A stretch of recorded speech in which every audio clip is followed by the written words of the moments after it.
সারাদিন কাম কইরা 5 টাকা কামাই আর সকিনার চাহিদা 5 লাখ টাকার। ওরে ছাইরা দিমু রে, অশান্তি আর ভালো লাগে না। ডুপ্লিকেট। তুমি কি জানো সোনার দাম কমেছে? পাড়ার বউ 2 ভরি কিনেছে, আমারও চাই, আজকেই নিয়ে এসো। পাগল মনে হয়। কিপটা এসি তো কিনবই না, ফ্যান নষ্ট হইছে সেটাও নিজে সারবো। আমার বাপের এসি আছে, বাপের বাড়ি চলে যাবো। লাভ নাই রে টুকটুকি, তোর বাপের মানদাতার আমলের এসি আমার এই হারকুলাস ফ্যানের লগে পারবো না। এই পিচ্ছি পিচ্ছি মাইয়া গো, এত তেজ। তোর কি মনে হয় না একটা সঙ্গী থাকলে তোর কষ্ট কম হইতো? তাই ভাবতাছি তোর লেগে একটা সতী নানবো। কি কইলি ফন্নি, একটারে খাওয়াইতে পারিস না? তোর শখ মিটাইতাছি। কইরা মিটাইয়া দেও গো। দেখ কি আনছি, বাজারে সব থেকে বড় ইলিশের মাথা।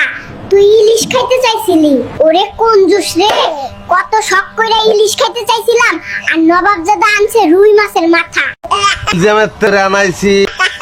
জমাদারের যখন চিকেন ফ্রাই খাইতে মন চাইছে, চাকরানির মতো যখন যা মন চাই তাই আমার অর্ডার দেয়।